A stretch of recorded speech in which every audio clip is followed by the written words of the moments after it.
এদিকে শেষ মুহূর্তে আওয়ামী লীগের নিবন্ধন প্রত্যাহার, কপাল খুলে গেল আওয়ামী লীগের। সন্ধ্যার পরেই মিছিলে ঝড় তুলল ছাত্রলীগ। ডক্টর মোহাম্মদ ইউনূস এখন 3 দিক থেকে ফেসে গিয়েছে, 3 দিক থেকে গোল গোল করে ফেসে গিয়েছে। যারা আমার কাছে একটা সুসংবাদ শুনতে চান বা ভালো কিছু শুনতে চান, তাদের আমি হতাশ করতে না, অনেক কিছুই চেঞ্জ হচ্ছে। যারা আমার কাছে ভালো সংবাদ শুনতে চান, আমার মনে হয় যে আমরা একটা ভালো সংবাদ পাবো। একেবারে শীর্ষ পর্যায় থেকে ব্রিটিশ সরকারের কাছে এই জবাবদিহি করতে হবে ইউনূস সরকারকে। একজন ব্রিটিশ এমপির বিরুদ্ধে এমন ঢালাও অভিযোগ ব্রিটেনের রাজনীতিবিদরা স্বাভাবিকভাবে গ্রহণ করছেন বলে আর মনে হচ্ছে না। টিউলিপ সিদ্দিককে ঘিরে প্লট বরাদ্দের জালিয়াতি অভিযোগে চলমান বিচার প্রক্রিয়া নিয়ে তীব্র সমালোচনায় ফেটে পড়েছেন যুক্তরাজ্যের একদল প্রভাবশালী আইনজীবী। টিউলিপ সিদ্দিকের বিরুদ্ধে বাংলাদেশে চলমান মামলা যুক্তরাজ্যের একদল আইনজীবীর তীব্র প্রশ্নের মুখে পড়েছে। জার্মানির রাষ্ট্রদূত তিনি কিন্তু পরিষ্কারভাবে বললেন যে বাংলাদেশের ত্রয়োদশ আগামী যেই জাতীয় সংসদ নির্বাচন অবাধ, সুষ্ঠু, গ্রহণযোগ্য এবং অংশগ্রহণমূলক হবে। এখন তাদের ইঙ্গিত থাকে আওয়ামী লীগকে নিয়ে, আওয়ামী লীগকে ছাড়া একটা নির্বাচন হবে, এইটা ভারত এবং পশ্চিমা ভারত পছন্দ করে। দর্শক আসসালামু আলাইকুম, একটি নতুন নিউজে আপনাকে স্বাগতম। দর্শক, বাংলাদেশে বিদ্যমান রাজনৈতিক প্রেক্ষাপট নিয়ে আরেকটি নতুন নিউজ নিয়ে আপনাদের সামনে হাজির হয়েছি। দর্শক, যার বিশেষ অংশ ইতিমধ্যেই আপনারা দেখেছেন, দেখে বুঝতে পেরেছেন আজকের ভিডিওটি কতটা গুরুত্বপূর্ণ হতে চলেছে। তাই দর্শক, দেরি না করে ভিডিওটির বিশেষ অংশগুলো আমরা দেখে আসি। লেবার পার্টির এমপি এবং সাবেক মন্ত্রী টিউলিপ সিদ্দিকের মামলার বিচারের রায় আগামী 1 ডিসেম্বর ঘোষিত হবে বাংলাদেশে। সে কথা জানবার পর ব্রিটেনের শীর্ষস্থানীয় আইনজীবী এবং মন্ত্রীদের একটি দল, সাবেক মন্ত্রীদের একটি দল ব্রিটেনের বাংলাদেশের রাষ্ট্রদূত আবিদা ইসলামের কাছে একটা চিঠি পাঠিয়ে গভীর উদ্বেগ প্রকাশ করেছে।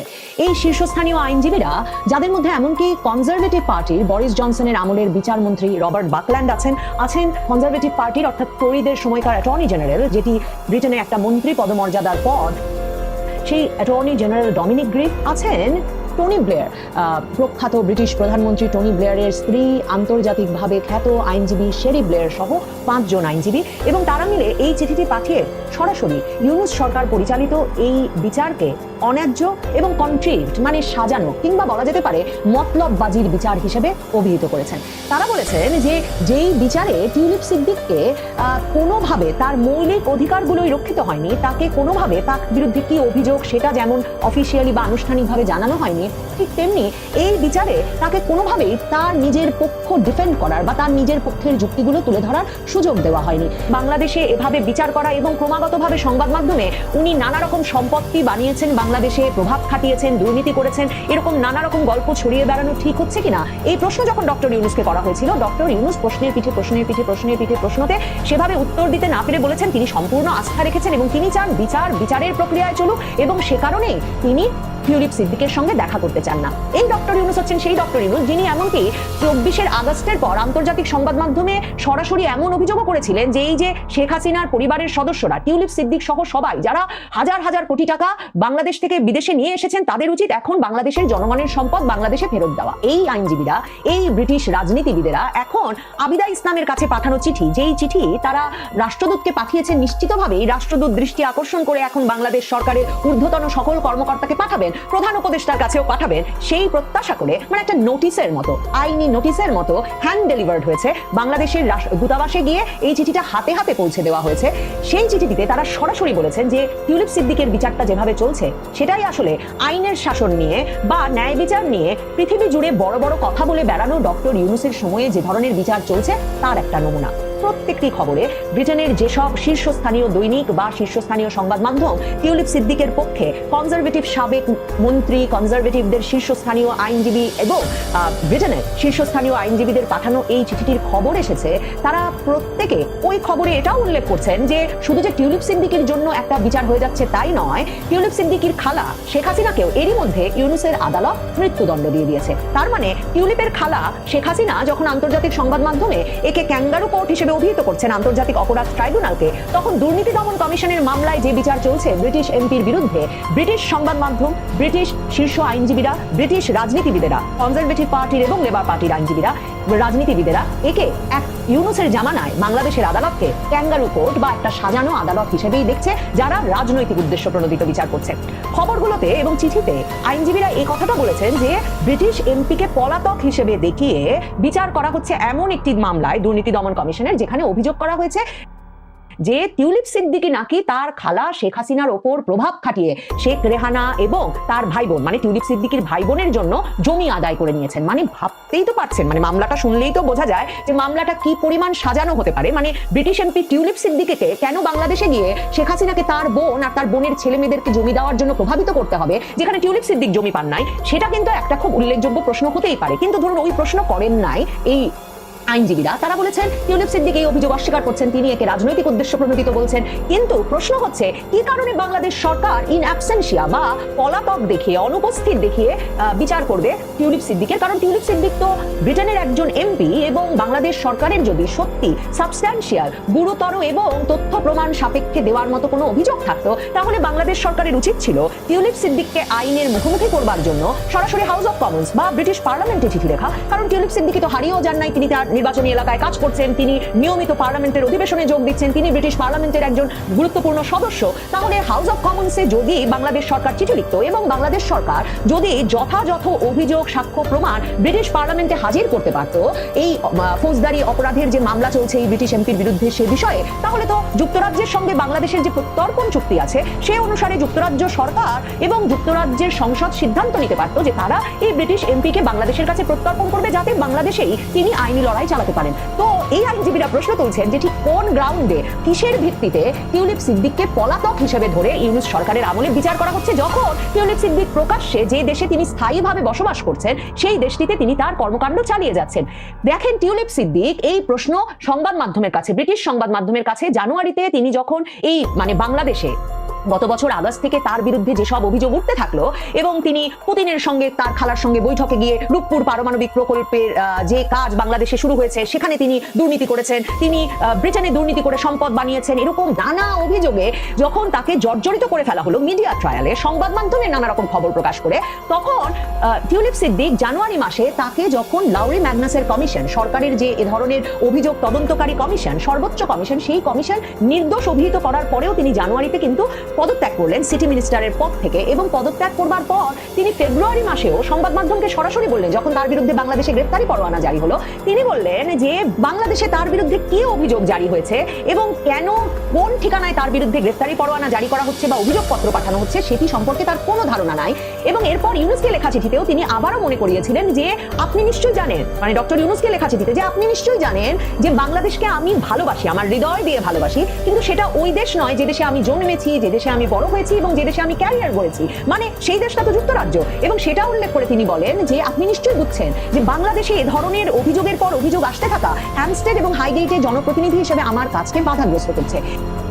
বাংলাদেশে এই সব দুর্নীতির আওয়াজ তার লেবার পার্টির সরকারকে ক্ষতিগ্রস্ত করতে পারে, সেই কথা বলেই কিন্তু তিনি জানুয়ারি মাসেও পদত্যাগ করেছিলেন। এবং তখন কনজারভেটিভ পার্টি খুব স্বাভাবিকভাবে, বিরোধী পক্ষের রাজনীতিবিদরাও বারবার কিয়ার স্টারমার, প্রধানমন্ত্রী কিয়ার স্টারমারকে প্রশ্ন করছিলেন যে কিভাবে আপনি এমন একটা দেশের প্রধানমন্ত্রীর বোনের মেয়েকে নিয়োগ দিলেন যার নাকি এত এত দুর্নীতির অভিযোগ উঠছে। কিন্তু লাউরি ম্যাগনাসের কমিশনে তিনি নির্দোষ প্রমাণিত হওয়ার পর থেকে এবং বিচার কাজটা বাংলাদেশে এত হাস্যকর ভাবে চলছে, ওই যে বললাম পূর্বাচলের প্লট পাওয়ার জন্য, মানে পূর্বাচলের প্লট শেখ রেহানা এবং শেখ রেহানার ছেলে মেয়েদের পাইয়ে দেওয়ার জন্য শেখ রেহানার আরেক মেয়ে ব্রিটিশ এমপি টিউলিপ সিদ্দিক নাকি শেখ হাসিনার উপর প্রভাব বিস্তার করছে, এমন হাস্যকর অভিযোগে বিচার চলবার পরে যেসব খবরাখবর আসছে তাতে পরিষ্কার ব্রিটেনের সংবাদ মাধ্যম, ব্রিটেনের শীর্ষস্থানীয় আইনজীবীরা, ব্রিটেনের রাজনীতিবিদেরা, টরি, লেবার সবাই বুঝতে পারছেন যে ডক্টর ইউনূসের আমলে আসলে কি চলছে। কারণ একদিকে যেমন টিউলিপ সিদ্দিকের ব্রিটেনের আইনজীবীকে দুদক কোনোভাবে কোনো তথ্য দিয়ে সহায়তা করে নাই, এমনকি প্রধান উপদেষ্টা পর্যন্ত চিঠি লেখার পরেও, অন্যদিকে ভয়াবহ এক অভিযোগ এনেছেন এই শীর্ষস্থানীয় আইনজীবীরা এবং তারা বলছেন যে বাংলাদেশে টিউলিপ সিদ্দিক একজন আইনজীবীকে নিয়োগ দিয়েছিলেন, সেই আইনজীবীকে এখন গৃহবন্দী করে রাখা হয়েছে এবং ওই ভদ্রলোকের মেয়েকে, কন্যাকে হুমকি দেওয়া হয়েছে। এবং সেখানে তারা মন্তব্য করছেন যে ইউনূসের জামানায় আদালতে কি ধরনের হুমকি এবং নাক গলানোর, সরকারের নাক গলানোর একটা প্রক্রিয়া চলছে, ইন্টারফেয়ারেন্স এবং ইন্টিমিডেশন চলছে, তার উদাহরণ হচ্ছে টিউলিপের বাংলাদেশে নিযুক্ত আইনজীবীকে গৃহবন্দী করে রাখা।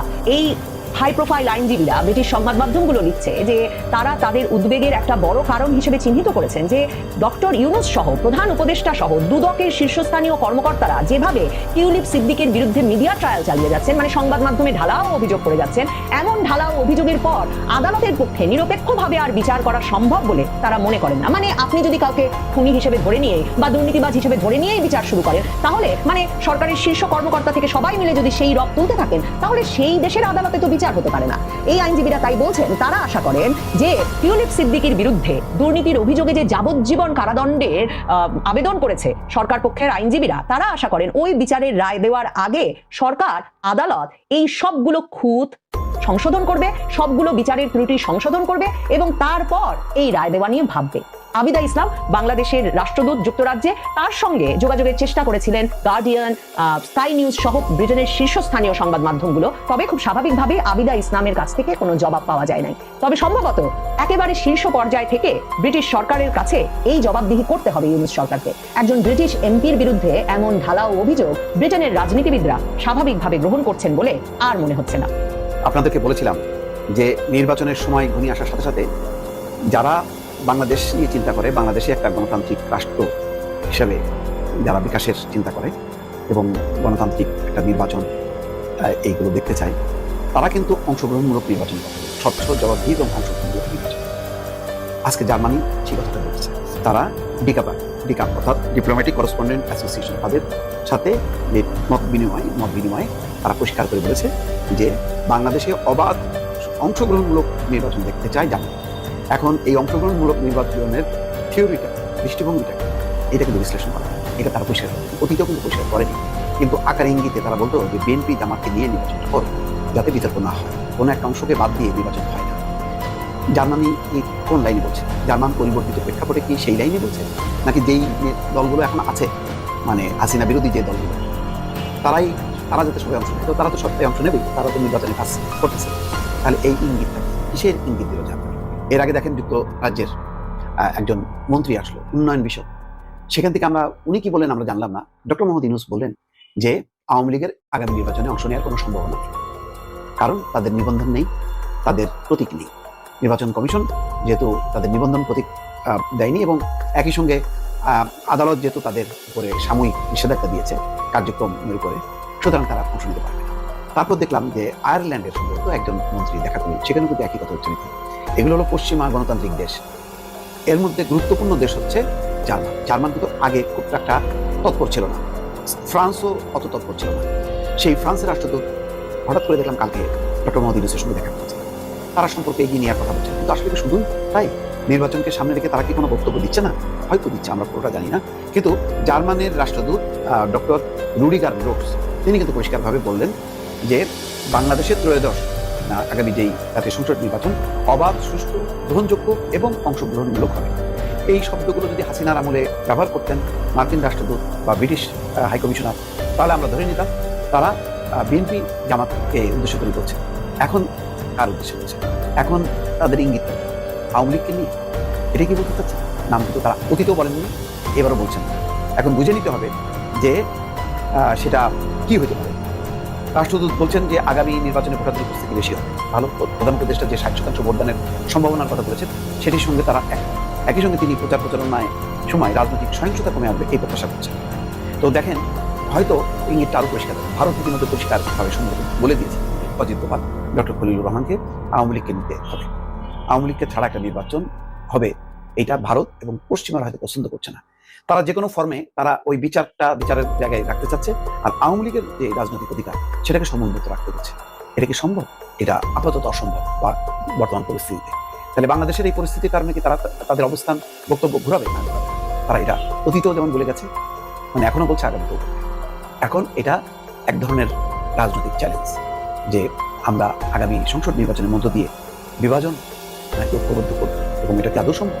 আওয়ামী লীগকে নিয়ে নির্বাচন করা, আবার গণতন্ত্র পুনঃপ্রতিষ্ঠা করা, এটা একটা আপাতত অসম্ভব মনে হচ্ছে।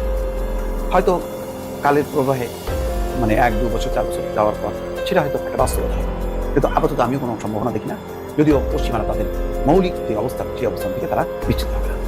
যারা আমার কাছে একটা সুসংবাদ শুনতে চান বা মানে ভালো কিছু শুনতে চান তাদের আমি হতাশ করবো না। আসলে ঘটনা কিছু না কিছু ঘটছে, কিন্তু সেটা বলবার মতো অবস্থা এখনো আসেনি। তবে আজকে আমি একটা গুরুত্বপূর্ণ কথা বলবো, এটা আসি। আপনারা জানেন না, বাংলাদেশের জাতীয় নিরাপত্তা উপদেষ্টা তিনি কয়েকদিন আগে কাতারের দোহায় মিটিং করেছিলেন এবং সেখান থেকে বাংলাদেশ হয়ে তিনি ভারতে গিয়েছিলেন সেই কলম্বো সিকিউরিটি কনক্লেভে যোগ দিতে। সেই আসনে বাংলাদেশ সভাপতিত্ব করেছে এবং তার 2 দিন আগে তিনি গিয়েছিলেন সেখানে। তিনি অজিত দোভাল এবং একটি মিটিংয়ে অজিত দোভালের সাথে ভারতে মার্কিন রাষ্ট্রদূত সার্জিও গার উপস্থিত ছিলেন। তিনি আবার এসে পরশুদিন আবার তিনি কাতার গিয়েছেন এবং কাতারে তিনি সিরিজ বৈঠক করছেন। এই বৈঠকে উপস্থিত আছেন ভারতের এক্সটার্নাল অ্যাফেয়ার্স মিনিস্ট্রি, যেটা পররাষ্ট্র মন্ত্রণালয়, পররাষ্ট্র মন্ত্রণালয়ের প্রতিনিধিরা আছেন, রয়ের প্রতিনিধিরা আছেন এবং মার্কিন যুক্তরাষ্ট্রের ট্রাম্প অ্যাডমিনিস্ট্রেশনের কয়েকজন এখানে যোগ দিয়েছেন। এবং এখানে সিরিজ বৈঠক হচ্ছে। 4 দিনের সফরে গিয়েছেন ডক্টর খলিলুর রহমান এবং এখানে মূলত বাংলাদেশের নির্বাচনটা নিয়ে আলোচনা হচ্ছে, যে বাংলাদেশের আসন্ন জাতীয় সংসদ নির্বাচনটা যাতে ইনক্লুসিভ হয়, সব দলকে নিয়ে হয়, সেটা নিয়ে আলোচনা হচ্ছে। এর আগে যে ভারতে অজিত দোভালের সাথে যে আলোচনাটা হয়েছিল এবং সার্জিও গারের উপস্থিতিতে যে আলোচনা হয়েছিল, সেখানেও কিন্তু বাংলাদেশে ভারতের প্রত্যাশাটা জানানো হয়েছিল যে ভারত চায় বাংলাদেশে একটা সবাইকে নিয়ে অন্তর্ভুক্তিমূলক আর ইনক্লুসিভ নির্বাচন। সেই কথাটাই আবার বলেছে।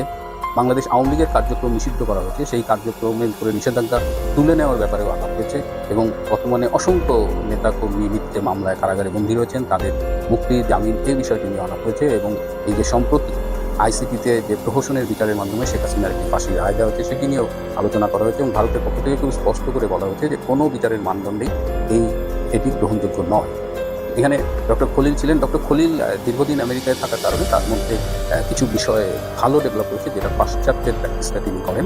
আর তিনি এবং এখানে এই বিষয়ে কিন্তু আমেরিকার যারা ছিলেন তারাও কিন্তু ঐকমত্য পোষণ করেছে। ইটস নট দ্যাট যে এগুলো শুধু ভারত বুঝে, মোটামুটি 3 পার্টির মধ্যেই, এই 3টা বাংলাদেশ, ইন্ডিয়া এবং আমেরিকার যারা ছিলেন তাদের মধ্যে এগুলো নিয়ে আলোচনা হয়েছে এবং তারা বলছেন যে কত দ্রুত এই ইনক্লুসিভ ইলেকশন করা যায় এবং একটা নির্বাচনের পরিস্থিতি তৈরি করা যায়। আরেকটা মজার ব্যাপার হলো যে এই যে অজিত দোভালের সাথে মিটিংয়ে যখন ডক্টর খলিল দিল্লিতে ছিলেন, তখন কিন্তু অজিত দোভাল বেশ কয়েকটা রিপোর্ট দিয়েছিল এবং বাংলাদেশে জঙ্গি কার্যক্রমের স্পষ্ট প্রমাণ দিয়ে দিয়েছিলেন এবং বলেছিলেন 6 কার্য দিবসের মধ্যে বাংলাদেশের দৃশ্যমান সক্রিয়তা তারা দেখতে যায় যে বাংলাদেশ কী করবে। আমরা এই রিপোর্টটা দিলাম।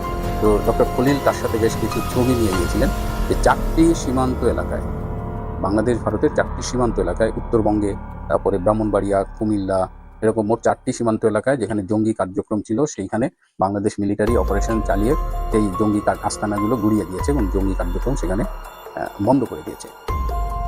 এইগুলোর রিপোর্ট নিয়ে গেছেন ডক্টর খলিল টু প্রুভ যে বাংলাদেশ সরকার ভারত যে অনুরোধ করেছিল এবং যে প্রমাণগুলো দিয়েছিল, বাংলাদেশ সরকার ইজ অ্যাক্টিং অ্যাকর্ডিংলি। তো এই আলোচনাগুলো আরও চলবে। আর বাংলাদেশের মানে গোয়েন্দা ওয়ার্ল্ডে, স্পাই ওয়ার্ল্ডে, এখানে অনেক দেশের গোয়েন্দারা কাজ করছে এবং একটি দেশের 17 জন গোয়েন্দা গত 14 মাসে খুন হয়েছে। সেই দেশের গোয়েন্দারা এখন বাংলাদেশে আসতে আসলে স্বাচ্ছন্দ্য বোধ করে না। তো সেই দেশের অনেক প্রতিনিধি এর চাইতে বাংলাদেশের বাইরে, স্পেশালি কাতারে মিটিং করতে আগ্রহ বোধ করে। কিন্তু সমস্যা হলো যে ডক্টর খলিল যখন মিটিং করে বাংলাদেশের পক্ষ থেকে, তিনি যে কমিটমেন্টগুলো করেন বা যে বার্তাগুলো বাংলাদেশে নিয়ে আসেন, সমস্যা করে আসলে ডক্টর ইউনূস। তিনি তার ক্ষমতা ছাড়তে চান না এবং তিনি এখন কাউকেই পাত্তা দেন না। তিনি মনে করেন তিনি আছেন, তার সাথে জামাত আছে এবং মহাকার আছে, সুতরাং কেউ তার কিছু করতে পারবে না। কিন্তু হাওয়া যে বদলাচ্ছে, আমি আপনাদের শেষ একটা খবরটি আপনারা জানেন কিনা আমি জানি না, যে এই মুহূর্তে ভারতের রাজস্থানে ভারত এবং মার্কিন সৈন্যবাহিনীর যৌথ মহড়া চলছে। এইটা খুব গুরুত্বপূর্ণ একটা বিষয়। সুতরাং অনেক কিছুই চেঞ্জ হচ্ছে। যারা আমার কাছে ভালো সংবাদ শুনতে চান, আমার মনে হয় যে আমরা একটা ভালো সংবাদ পাবো। দর্শক, না টেনে এতক্ষণ ভিডিওটি দেখার জন্য আপনাদেরকে অসংখ্য ধন্যবাদ। দর্শক, আশা করি বুঝতে পেরেছেন কি হতে চলেছে। দর্শক, আপনাদের গুরুত্বপূর্ণ মন্তব্য কমেন্ট সেকশনে দিয়ে যাবেন। আমাদের চ্যানেলটি সাবস্ক্রাইব করে পাশে থাকা বেল আইকনটি বাজিয়ে দেবেন। ধন্যবাদ।